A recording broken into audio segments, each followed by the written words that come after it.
Jess Lee. You can find her at Literary Intersections on Instagram, but she is about to be your amazing moderator.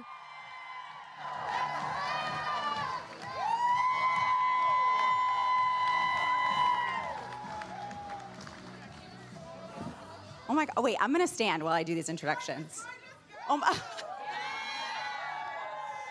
This is so exciting. I can see nothing with all these lights. So I'm sure everyone looks beautiful though. So I'm super excited to be moderating this magnificent panel. We are talking about the language of love and crafting your favorite romance novels. And we have the most phenomenal authors here for you today. So I'm gonna introduce them because obviously you care about listening to them and not me. So first we have coming out is the magnificent Jasmine Guillory.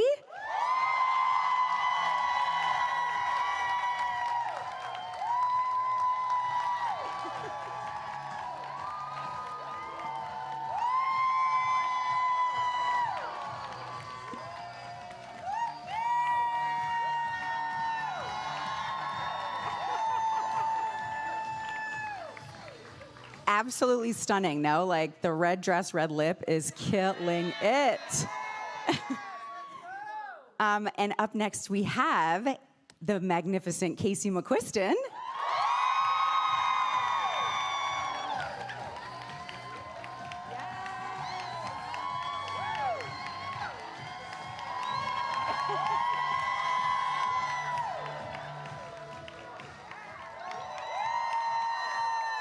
Y'all, is Casey's shirt not phenomenal? Like, the vibe is killing. And our final author is the also magnificent Tia Williams.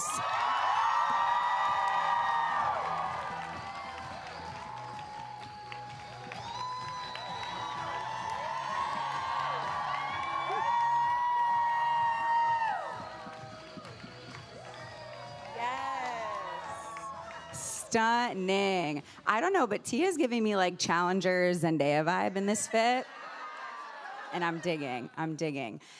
So this is gonna be like a sick panel. Like I'm actually really excited about it. As a romance fan, I think being able to learn from you all and understand how you build these phenomenal stories that we get to live in for even a short period of time is really beautiful. So we're gonna do just quick introductions, and I'm gonna have you share your name, your most recent book, and your gateway romance book. So what was the book that you read that opened the doors to the beautiful romance world? I'm gonna have you start. My name's Jasmine Guillory. My most recent book is Flirting Lessons, and my upcoming book is It's Only Dancing. It comes out in October from Scholastic. My gateway romance, I don't know if this is technically classified as a romance, but I think of it as just a perfect romance, which is, has anyone read the Betsy Tacy series? It is like a series of children's books.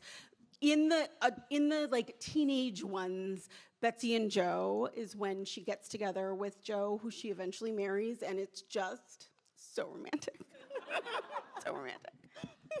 Hi, I'm Casey McQuiston. Wow, I immediately forgot the questions. Oh, my most recent book is The Pairing, which came out in 24. And I think my gateway romance might have to be The Princess Diaries. I mean, I'm sure we're all surprised to learn I'm interested in the royal family. Yeah. So. Hi, I'm Tia Williams. My most recent book is Audrey and Bash Are Just Friends, and my upcoming book is The Misconnection, which comes out in June. And my gateway romance novel, it's a book called Slow Heat in Heaven by Sandra Brown. It's as steamy as it sounds, and I read it when I was 11. Absolutely.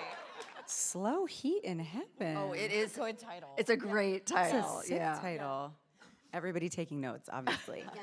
So we're here to talk about romance, right? And particularly we're here to talk about what goes into crafting romance, and particularly like how you are creating these stories that we love so much. So what is your favorite thing about reading and writing romance? I'm gonna start with Tia, and then we'll go down the other way. So my favorite thing truly is just the escape. it's just feeling such heightened emotion. I also love horror and romance. I feel like are actually pretty, right? They're pretty connected. It's the same, similar sort of visceral, heightened feelings that take you out of your everyday life. So, your heart starts racing. You get titillated. You get that surge of excitement, and sometimes, one day sort of melts into the next. We're doing our job, we're going to school, and it's so exciting to feel such wild emotions when you're like, waiting at the bus stop or standing in line at CVS. I love to be taken for a ride.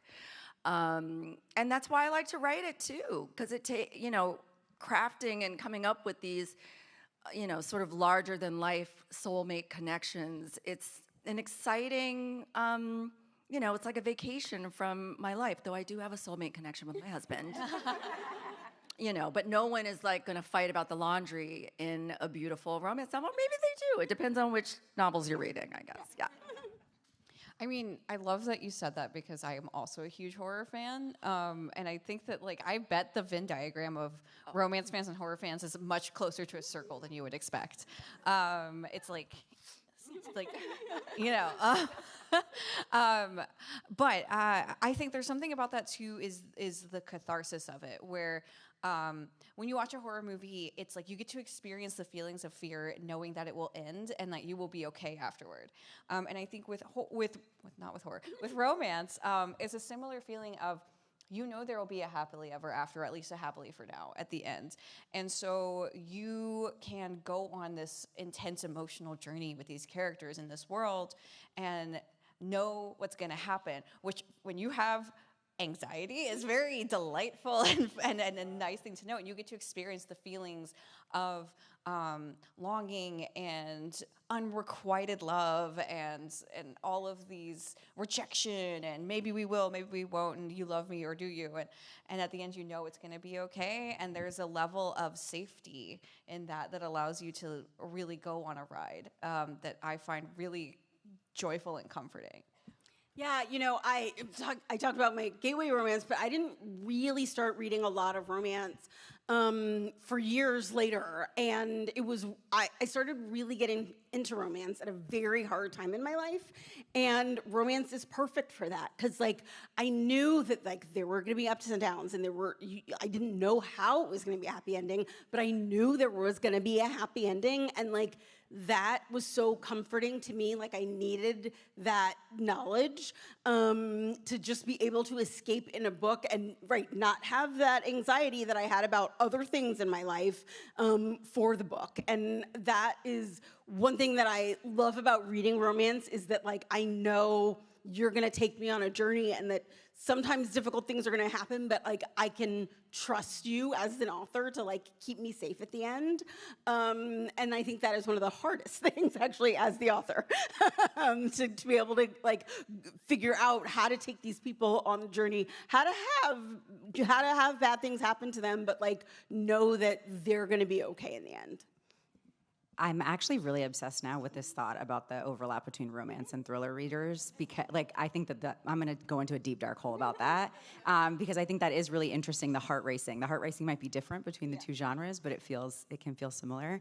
And Casey, you spoke a little bit about kind of the expectation of a happily ever after, happily for now. And I think one thing that's really beautiful about romance is it has these really clear rules, right? And it's very long-lived, but we know what to expect. So how do you craft your stories that adhere to those guidelines while also challenging tradition? And Tia, I'm going to start with you, and then if anyone else wants to add, you can. Challenging tradition. So yeah, romance readers don't play. We know this. We're all very serious about our rules and about our guidelines and about the way romance has to go. And I mean, the biggest one is the HEA, right? You have to have a happily ever after. But one of the things that excites me about writing romance is that there are a million ways to get to the HEA. And there are so many wonderful ways to torture your characters and torture your readers and throw like the most insane obstacles their way. And I find that so thrilling. Like, how are they going to survive this one? You know, the stakes aren't high enough. Let's make them higher.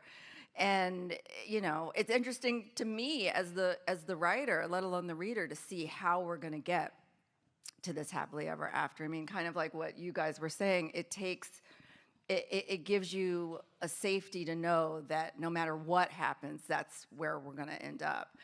In terms of how I like to challenge traditions, I think I always like to weave in a little bit of darkness, because I like my darkness with the light, you know. My books are pretty funny, and I feel like you need that when you're taking on some dark themes. My characters usually come from sort of interesting backgrounds, and I feel like it it lends a layer of gravitas and just sort of thematic richness when you're reading a love story between characters that you can feel on a deeper emotional level. So yeah, I think that's what's interesting to me as a romance writer. Anyone else want to share? Yeah. One thing that I sort of love to do is, you know, one of the complaints that people make about romance, which is a stupid complaint, Rude. is that it's predictable, right? And so one thing that I kind of like to do is kind of start and keep writing in a way that people will think one thing is going to happen and then have something very different happen. Partly because I think that's sort of fun for me, not really to trick the reader, but to like just throw something different in there. Like have a, you know, not necessarily a twist, but like have the story kind of have some different kind of hills and valleys, right?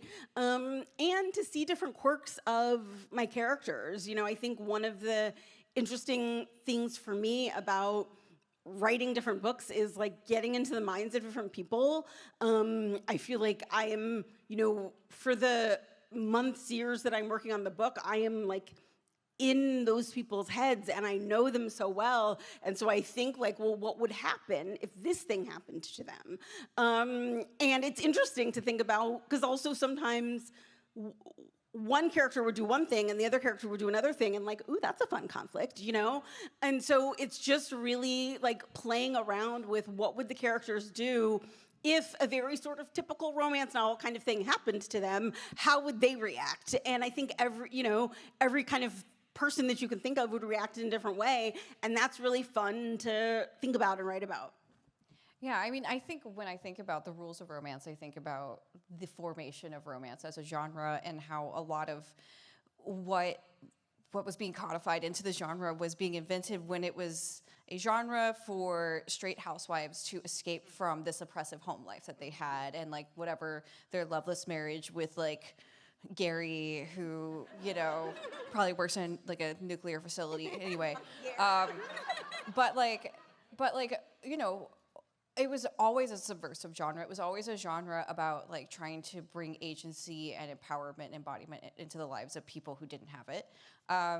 However, like because of what it was originally catering to, I feel like a lot of these rules to me can sometimes feel very straight and very cis, you know, and so when I come at like a rule like I think there's like sort of a convention that your two main characters really should spend most of their time together in the book and really shouldn't be separated very long in a romance. And I think that like the most romantic queer love stories of history that have ever inspired me were all about like separation and yearning and writing passionate letters to each other. So I like to separate my characters, you know? I like to make them long and have to find other ways to express their attraction and their love and interest.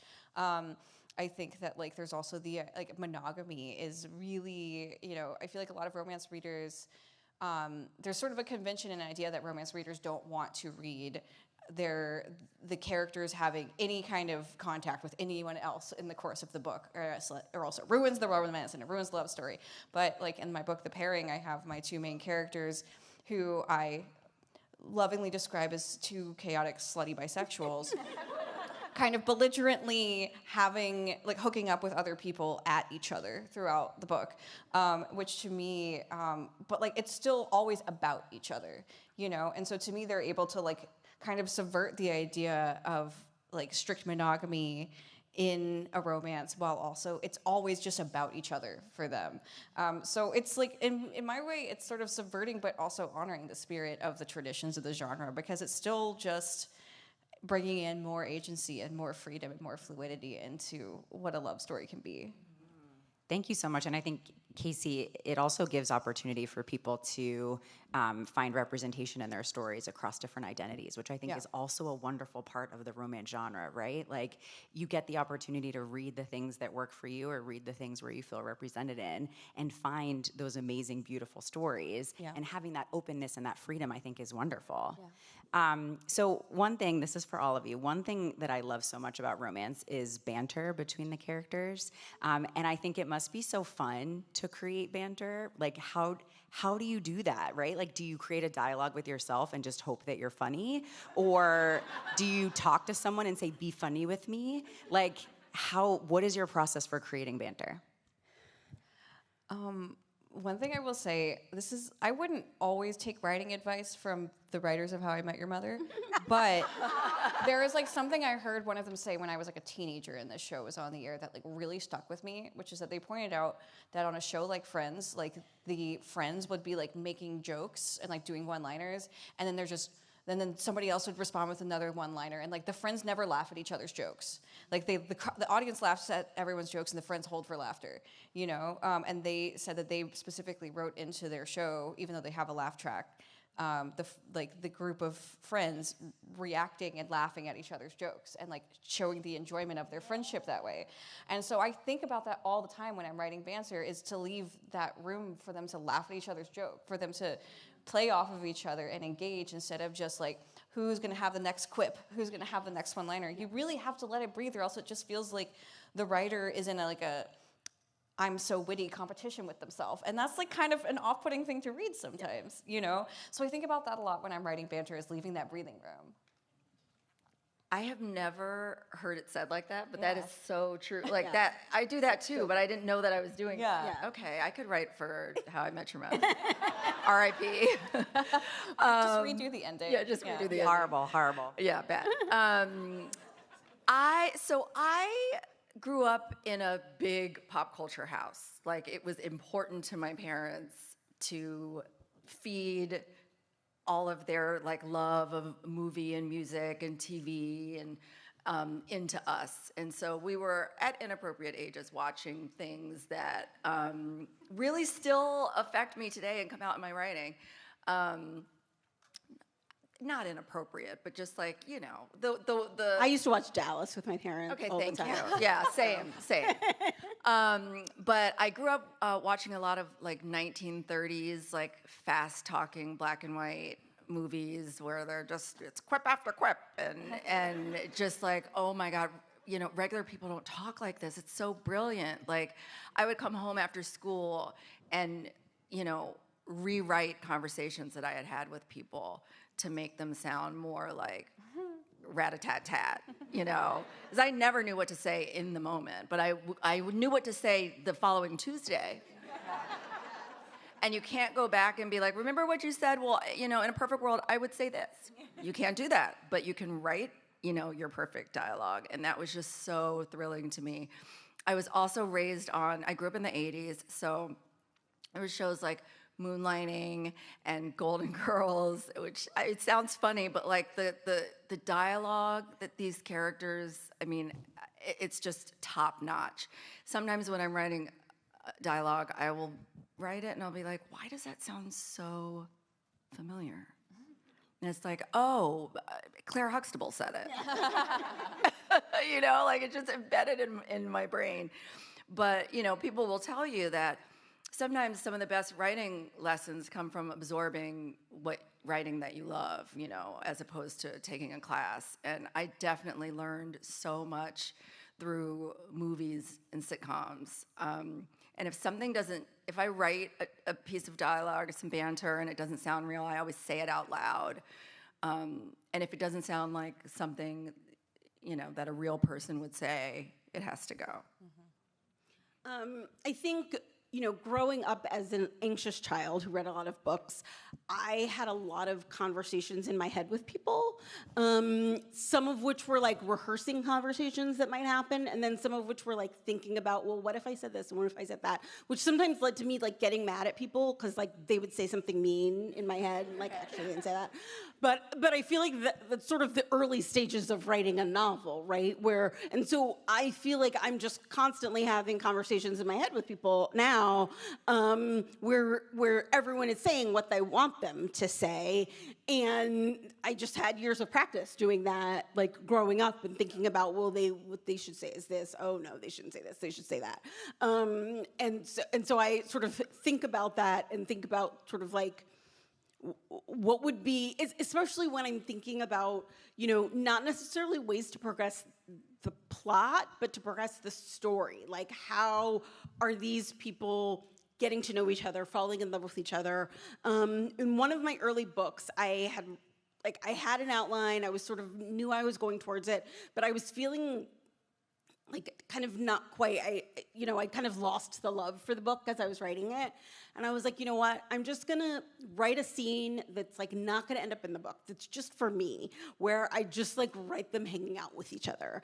And that really like got me back into the excitement of the book, because it was like, oh, this is why I love all these characters. Like I love writing them hanging out with each other. And then that scene ended up staying in the book because I loved it so much. And so I sort of now try to, I think I build in those moments for the relationship to linger a little bit, instead of kind of moving too fast from plot to plot line, like having those scenes where I'm just enjoying the characters being together, and so I hope that the readers will just enjoy the characters being together.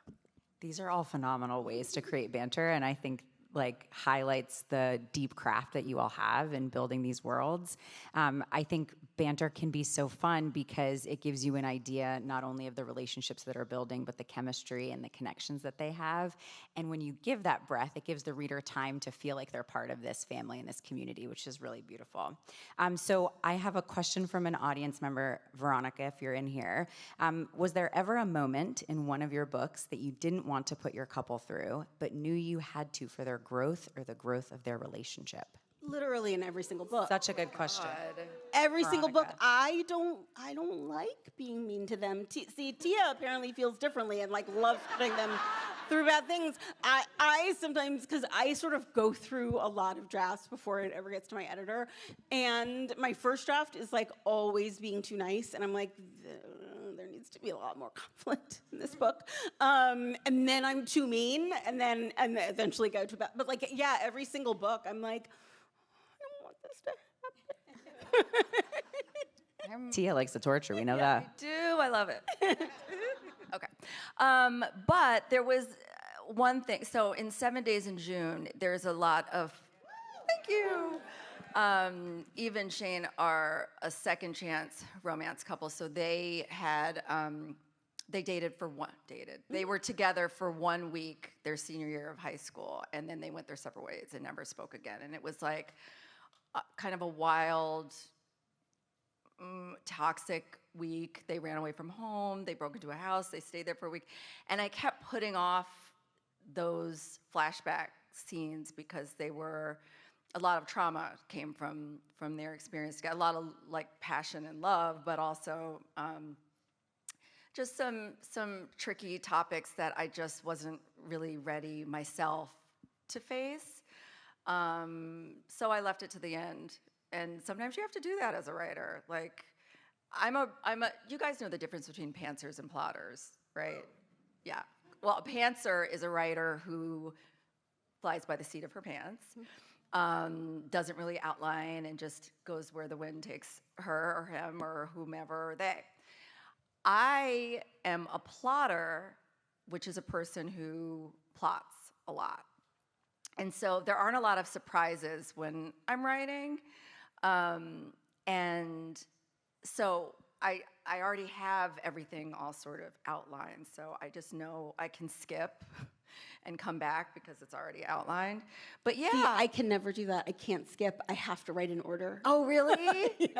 I skip. You skip, yeah. But I can only skip because I know what's happening. You know, I couldn't skip around if I was pantsing. Pantsing, yeah. Yeah, I am a plotter, and I mean, I have an outline. I diverge from it sometimes, but like I have to write the whole book in order, and then I'll go back and do many edits. But can't Are you all plotters? I feel like I have Are to you a deliver plotter, Casey? myself. Yeah. I have to release myself sometimes from the that's coils good. of the outline, just in order to But I will say, like, right, I always start with like a relative, sometimes detailed, sometimes vague, but like I know the big moments outline.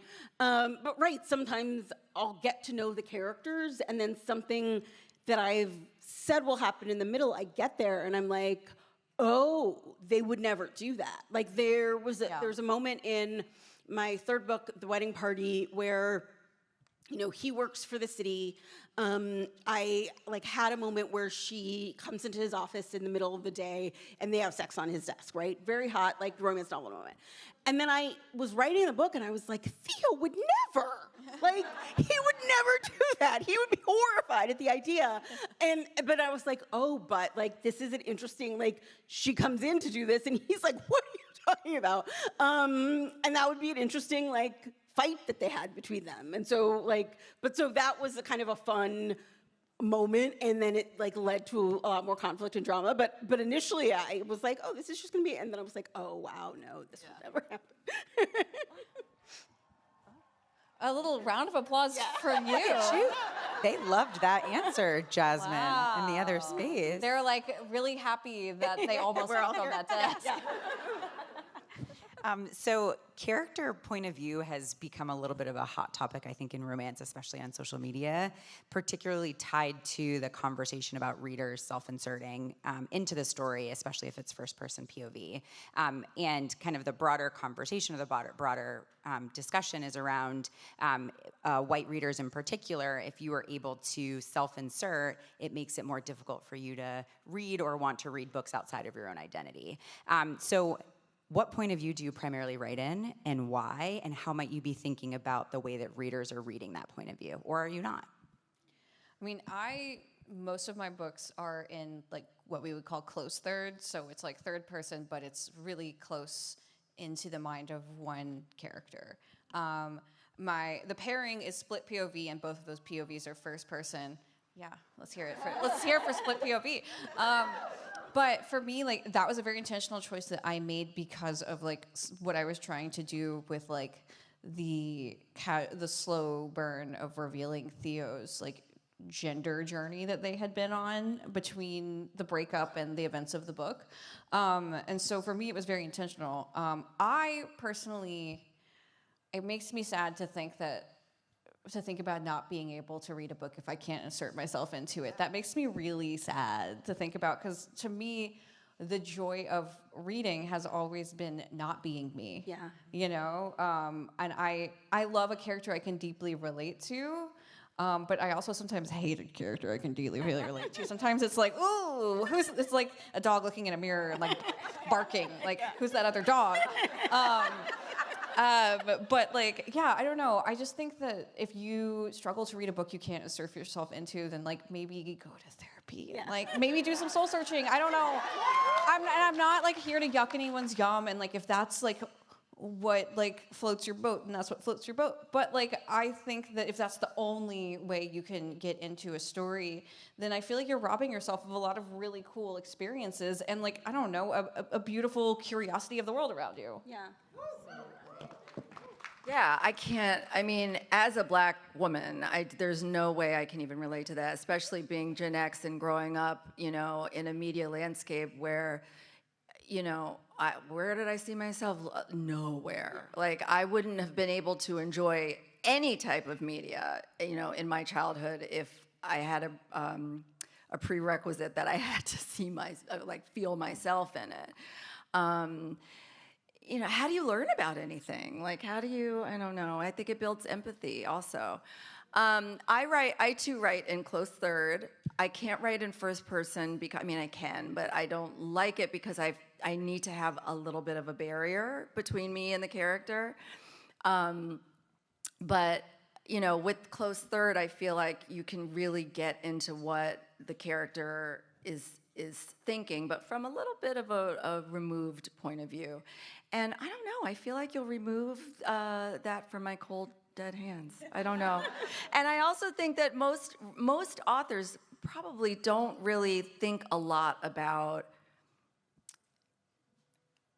how the reader will receive it. I mean, I feel like if we think too much about that, then we have to think too much about marketing while we're writing, I mean, think too much about how it's gonna be received and perceived, and then you never write anything because then you have a panic attack and slide down the wall. Yeah. Literally. Yeah, literally, probably. Yeah, I mean, I think that the time when I think about when the reader will receive it, you know, my next book comes out in October, so the time when I think about when the reader will receive it is like 2 months from now. Yeah, right? exactly. Like I can't think about that at all. Like that I had, you know, I think everybody sort of talks about their second book issue, right? Where you're like writing the second book and the first book is out and you're like, oh no, people will read this. That really happened to me with my third book because I wrote my whole second book before my first book came out. And so as I'm writing the book, I'm like, oh no, I saw someone, this is Enemies to Lovers. I saw someone say that they don't like Enemies to Lovers because of this, blah, blah, blah. And I was like, what are you even thinking? Like, I don't even care about that person. I don't even know that person, right? I have, like, the only thing I can do is write this book that I want to write, and then I'll have my panic attack in 2 months, you know? But all of my books, except for one, have been written in close third, and most of them have been dual POV.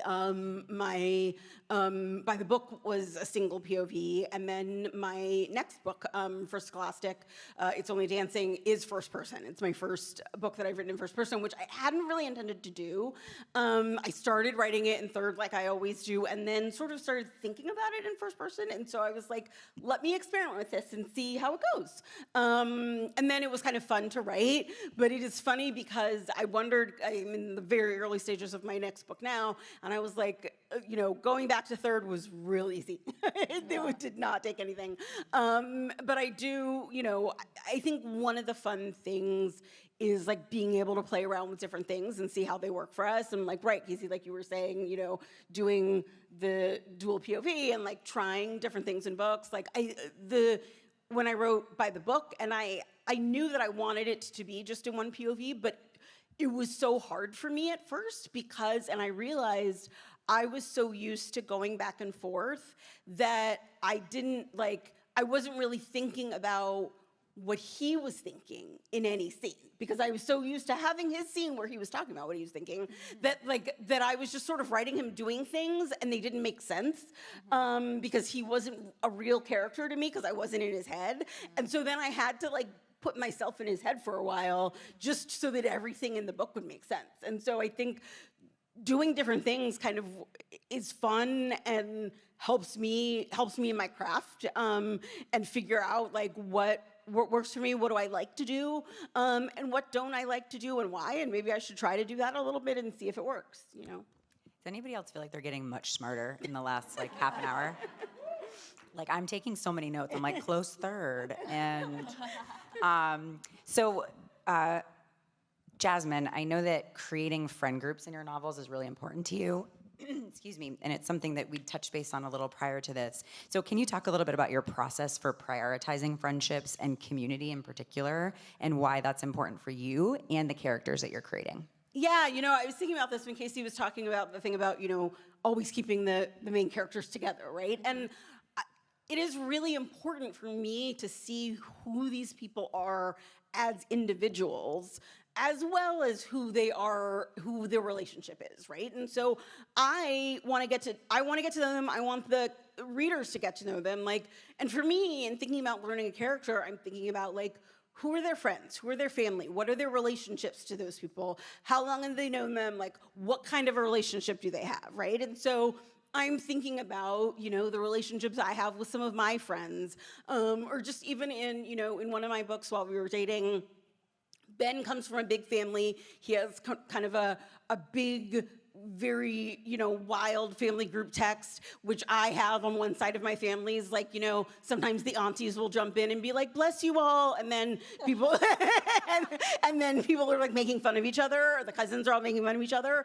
And then people are like, here's a baby picture, and it's just wild. And like that is also my, my family. And I gave that to Ben in a different way, right? His family is not my family, but it is fun to like be able to pull in those little bits of things, like some of the relationships that people have in my books with their friends and family.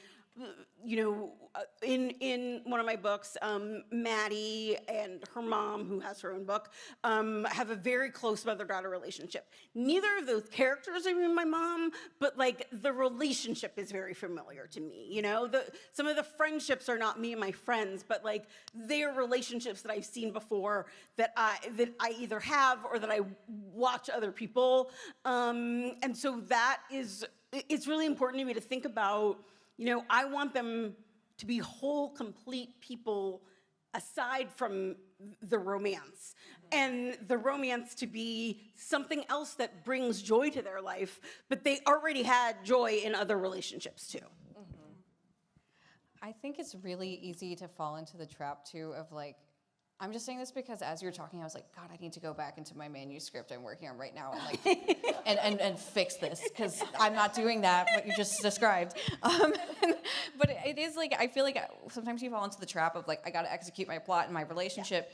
And your character is just sort of like reacting to things and other people are doing things for them. And like all of that is like everything's serving your main character and you forget to like have your main character do things for other people and like show who they are by how they engage with the people around them, which is like really how a lot of people show who they are. And like how can you expect the reader to like understand that character if they really can't even picture how that character moves through the world outside of this one relationship? And I have to go fix my manuscript now. So it's okay. It's draft 2. It's fine. This is the time to do it. Never not writing. Yeah. So true. I do. I mean, yes, everything that Casey and Jasmine said. I also try to do this through work, like their professions. That's always really important to me, and usually one of the first things I think of when I'm coming up with a character is what they do for a living, because I feel like, how you feel at work, how you feel about work, whether it's your passion or just something you're tolerating, or, I feel like that too says so much about a character, how you are with your friends and family, and how you are like in a professional setting. It's just another way to add more layers to your character and make them richer, I think. I always tend to put like, not really the B, not even the C story. It's more like the D- story is like a career, sort of arc in the background of every book I write, yeah. So we have another question from the audience from Charlie, if you're in here. Since you all obviously write books about romance, do your friends and family ever come to you for romance advice? Okay. The funniest thing happened when I went to my last college reunion, right? Because it was the first time I went to a reunion like when I had books out. And so this was like, when I, who used to be like Jasmine Guillory lawyer was like now Jasmine Guillory romance writer. I had so many people telling me their relationship gossip. Like people whose names I did not remember would come up to me and like, I have to tell you about the affair that I'm having. Tell us. And I was like, I want to know. Tell us. like at least 5 or 6 people just like came up to me out of nowhere and was like, you might be interested to know. And I was like, yeah, maybe I will be. So it's less. What did you say? I was just like, oh, that's so interesting. I mean, it's less that people ask me for advice and more that they just decide to tell me their romance, their like relationship gossip. Great. Thank you. I love gossip. Oh my God. I know. I like did not expect it at all. And I like to my friends, I was like, you guys, what is happening? And what was their name again? Yeah. Like, if you want to like drop their Instagram link in my DMs, I'll take it. Oh God. My family knows so messy. Like it's not, do as I write, not as I say. But I did have an experience where my cousin started dating this really hot guy, and they had this like spicy, fiery connection, and they started reading The Perfect Find to each other. Oh my God. Like those, but not all. Like they were reading those scenes. Like the sexy parts? And I'm like, girl, we have the same grandparents. Yeah. Like, I don't know. Can you do that? I don't know. It's just so weird. And she would like text me and be like, oh my God, we got to this scene. And No. we really, You're like, no. yeah, I know. I am happy that it added, some seasoning to like an already spicy situation, but my heavenly Lord. Also, one of my cousins, I thought you were going to say this, one of my cousins who's very attractive, but no one should date him. Apparently. What's his name? Well, he's currently married, but apparently got a number of dates by reading the wedding date on public transportation. Because women were like, oh, a man reading a romance novel, and he'd be like, this is my cousin's book. And I was like, Bro, that's a flex, though. Oh my God. You kind of admire that, you know what I mean? Okay, I am the wholesome version of that.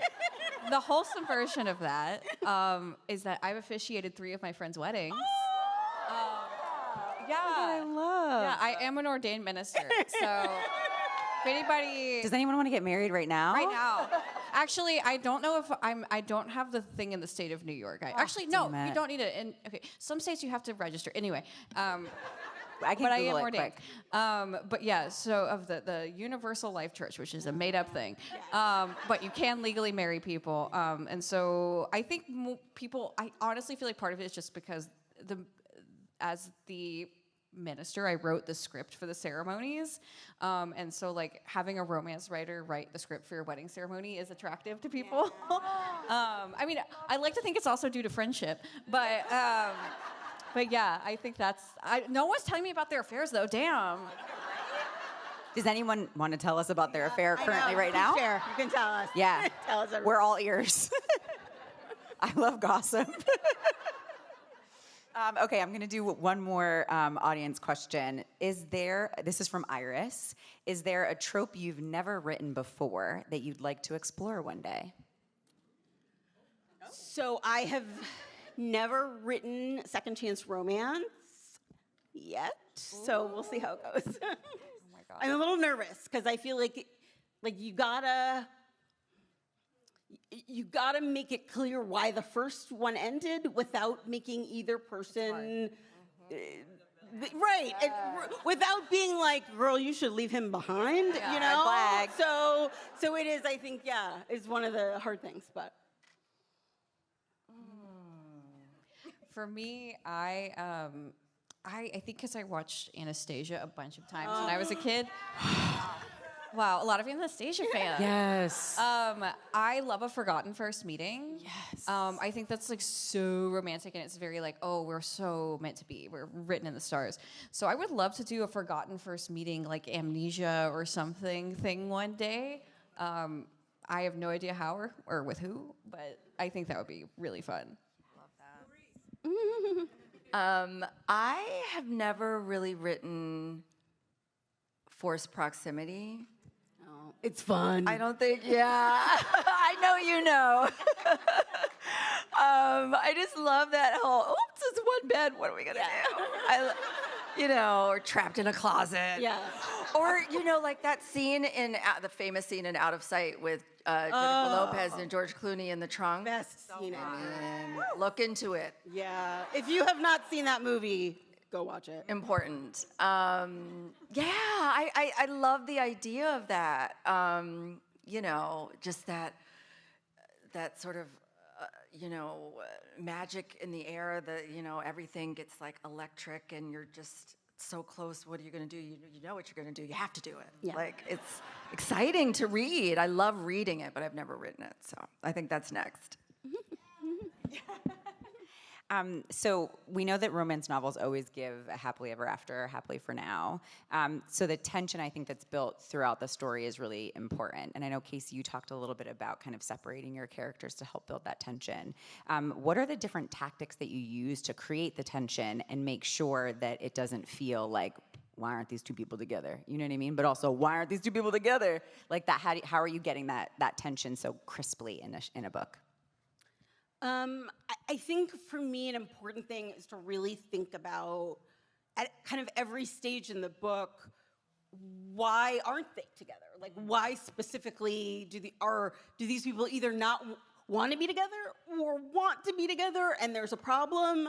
And so I think sometimes there's certain things that I have to like actively think about, and so that I can make it clear in the book whether or not I am specific on the page about that, but like I need to know, you know? Like another thing, I try to very clearly map out for myself, why do these people fall in love with one another? Because I'm not gonna write a whole list for each of them for the reader in the book, but like for myself, I need to know so that I can show it. And I think that's also like, you need to be able to show why either they can't be together or one or both of them doesn't want that yet. So I'm really like actively trying to think about it. And then when they are together, I want that to count. I think that miscommunication in general gets a really bad rap. Agree. And like, yeah, people are always like, oh, like, hated this book, miscommunication trope, blah, blah, blah. And like, I do understand how frustrating it is. And there have been books I've read where I'm like, oh my God, just talk to each other. It's not that hard. Yeah. But in real life, that is the breakdown of so many relationships.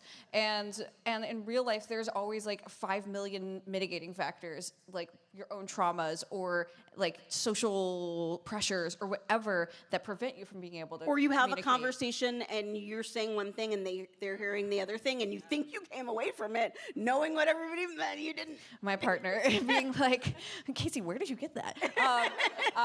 It's like, yeah, but so truly I think that there's actually so much character work to be done inside of miscommunication that can be really rich and rewarding, and like the miscommunication can be like, I know how I feel about you, but I can't tell you because if I tell you, then this is real, and if this is real, it can't be because of the circumstances that we're in, and it's gonna hurt too bad to know that I said it and it didn't come to pass, and then nobody does anything, you know? And I think that that's really rich, and I don't think we should, and it's okay for miscommunication to be the thing that keeps them apart, as long as it feels earned and rooted in something real, and it's not just like, every day he's thinking without any complication, wow, I love her and she's so beautiful. I'm just not going to say it. Yeah. You know? Yeah. So justice for miscommunication. Hard agree. Hard agree. Because think of the alternative, right? Like when you're trying to write a compelling romance, obviously you have to get in, you know, why can't they be together, or else it is a 15-page book. So if the reasons they can't get together are not miscommunication, they're usually dead-enders. Because if you cheated, if you were violent, if you moved to Antarctica with no phone, you know what I'm saying? Like if the challenges are so, you know, insurmountable, you're never gonna get anywhere. Wife in the attic. Who hasn't Wife died in the yet. attic, yeah, almost dead. Almost dead, not quite dead. Many such cases. Yeah. Many such cases, yes. So to me, not only is miscommunication the realist, you know, they can't get together right now trope, it also lends itself more to a beautiful, happy ending. Because everyone miscommunicates. I've had 5 of them today. Yeah. Right. But not everyone has a dying wife in the attic. Yeah. Like, dead wife, damn. Yeah. That's real. Or is it? I don't know. I mean, I just saw the Frida McFadden movie. What was it called? The Housemaid. Yeah. Does that have a dead wife? Well, he's Okay, a spoiler. I know. How could I do that? I'm so Yeah. sorry. Sorry. I'd like said to just nothing. read the Wikipedia article to the crowd. Spoilers. So, I mean, I know that all of you have been reading romance for a really long time, right? And I think I read my first romance when I was 13, and I stole it from my mom. And there are so many phenomenal romance greats. So, what have you learned about craft from the romance books that you've read, or the romance greats who've come before you, and those whose shoulders that you stand on? I think for me, I learned that you really, really have to build a case for these 2 or 3 or 5, right? People to be together. You have to build a case for the love and the attraction. You can't just be like, oh, they're meant to be. Oh, it was love at first sight. Like, okay, but I really want the reader to be so invested by, in everything. And the only way to do that is to really, really show why these 2 people can't be apart. And I feel like the best romance authors do that. Like, they really, really make us yearn for this couple to be together. It's like an ick for me when it's just like not explained, unless it's porn without plot. Which, look, Oh. Sometimes we need that. sometimes you got to do it. Yeah, it gets the job done. Yeah. It's a job done. It does, but like, What job is that to you? I don't call it a job for nothing. I think, like, I want to know why these people are together. I don't want to be told. I want to be shown. And so I feel like that's that's my big lesson. I was reading today and just like thinking about when I was thinking about like romance greats. This is not technically romance because these books don't have happy endings, but it's for a reason that I will tell you. I will not tell you. But so like lesbian pulp novels of like the 1960s. So like I was reading about how, because these are pulp novels, they're distributed through the Postal Service instead of like private retailers. And so because of that, it was policy at the time for like these books to be inspected by postal inspectors, and if they depicted lesbianism ending with basically anything other than death, institutionalization, permanent separation, or like suicide, or like her be like, actually I love men, then like it would be like rejected for obscenity and like sent back to the publisher, and they wouldn't send it out, and like that. Because of that, it was basically enforced by publishers that like authors like Anne Bannon and like Mary Jane Meeker, who are like the originators of a lot of the like lesbian pulp fiction at the time. They're just writing about like sorority girls smashing, which like We love God bless that. them. But so like their books are like these like romances that basically then end with like the notable one is Odd Girl Out by Anne Bannon, that actually, and it ends in like a surprisingly hopeful way for the time, which is the main character's girlfriend like goes back to her boyfriend and leaves her, but the main character accepts that she's gay and gets on a train to New York, and like that's the end of the book. And so what I learned from all of that is gratitude, that and a lot of, I guess, ferocity and courage of like the craft that I do and the not holding back of what I do, and how identity is like deeply woven into craft, and I think a lot of times we separate them and treat them as 2 things that are developed separately, but actually they should inform each other, because they've been dictating how our craft is. I mean, these writers were not allowed to do the ending they wanted to do for their book, and that is a craft issue, and so I learned from that to be extremely unapologetic about writing queer love stories. Yes. I think one of the things that I've really learned, both through, I think there's things that I learned from books that I love, and then things that I learned from books that I did not like, or like did not like the way they did it, which is like, let the characters and let the reader like be able to enjoy the characters together. Like, let them be able to come together and have that, like, kicking your feet moment. Have that moment where you're like, oh my God, they're finally together, you know? Because sometimes it's too, like, you know, they'll come together and then they immediately get torn apart, or they don't actually come together. Like, it's a slow burn and they don't actually come together until the very end. And I'm like, okay, but I needed a few scenes of just like, yeah, this is so fun, you know?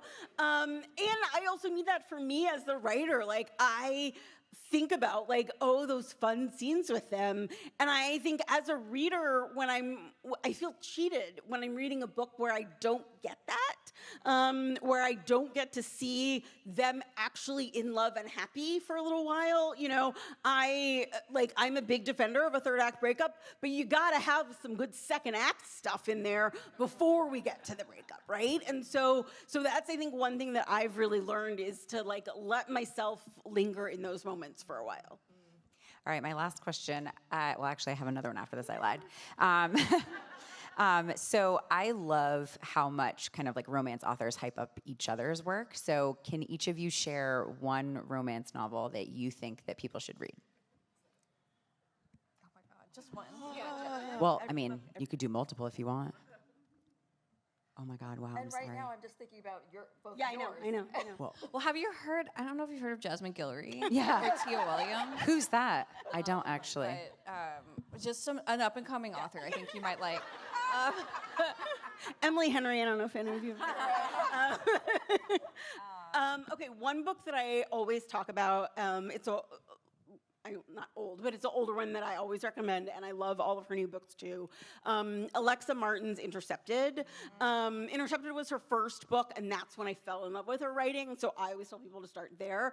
But she has a bunch of other ones new. She has a new one that's coming that I haven't read yet. It's called By the Bootstraps. Yeah. I'm so excited for the cowboy Yeah, book. it's like a cowboy book. And I like, she's so funny. Her banter is so great. She does like friendship stories so well. Because right, like her first novels are football books, but they're really books about like women being friends behind the scenes. And then they like have a hot football guy too. But yeah, like I love her books and talk about them all the time. There's so many.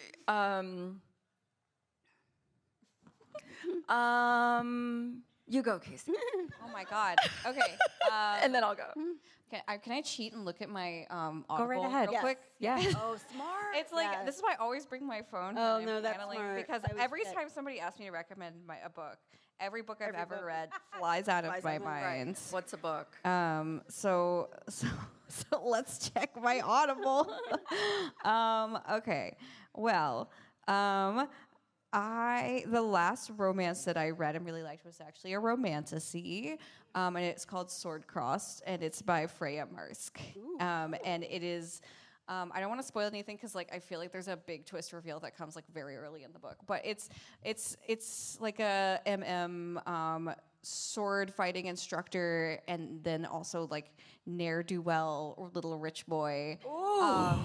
And there's an element of fae. I won't say anything else, but it's also just like a really gorgeously researched like historical romantasy.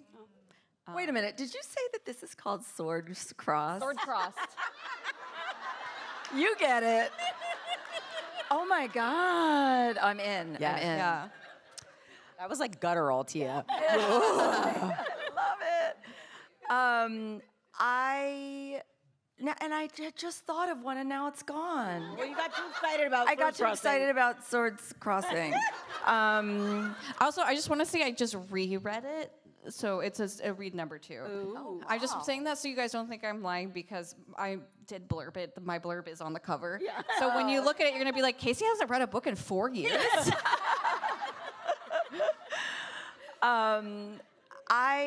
You know what? I'm a huge fan of Black British fiction. And I love Bolu Babalola. I don't know. Oh, okay. A lot of Bolu heads. Yeah. Yes, a lot. Wow. I think she's just like the wittiest person on earth. And if you don't follow her on Threads, Oh, she's so funny. she is hilarious. You know, some people they always just have the correct take about something. That's her. But yeah, I love her novels. Sweet Heat and Honey and Spice. Yeah. They got a fan club in the front. And Love and Color. Yes, and Love and Color. Yeah, she's awesome. I love her work. She is. Okay, so last question is just what's next for you? And so Jasmine, we know you have a book coming out. Yes, It's Only Dancing. It comes out October 6th. It is my young adults debut.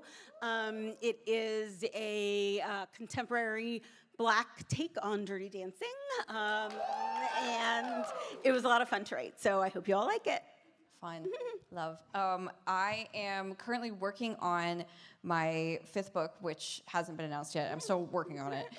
But it's another queer adult rom-com, and it's sapphic, but this one has a lot of fantasy elements in it. It's like contemporary with like a big huge fantasy element. And the love interest is like a 6-foot-tall hot lady knight. And she's got like a traumatic... Yeah, she's got like a traumatic backstory and a big sword and a big butt. Yeah. Not both. Not both. A big sword and a big butt. Yeah. Incredible. And then I just finished, I just turned in a draft for something that is also secret that I'm not supposed to talk about, but it is red, white, and royal blue related. Yes. And that's all I can say about that. Yes. My daughter will pass out. I'll tell you all the tea backstage. Okay. I have a book coming out on June 9th called The Misconnection. And it is, there's no quick and easy way to, it's about a woman who sits next to a person, a man in first class. They fall madly in love. They did not exchange contact information because they got drunk. And so on the other side of the flight, she accidentally emails like her work wife to be like, I love this man and we have to find him. And unfortunately, she doesn't realize that she CCs the entire global corporate team of their job. So now people all over the world are looking for this man for her. But at the same time, she takes matters in her own hands and hires a detective that she knows from her past. Uh-oh. Capital K knows from her past, and to find him. And he is just as fine as the man she was sitting next to on the So now, here's one beautiful man looking for another beautiful man, and what's a girl to do? What's a girl to do? Yeah. Both. But go with both. Exactly. All right. Thank you so much. This was phenomenal. Like, actually phenomenal. Thank you. Loved your questions. Thank you so much. Awesome. There is a post-panel signing that's taking place in the signing area after. Thank you all so much for coming. Yeah. BookCon, give them another thunderous round of applause.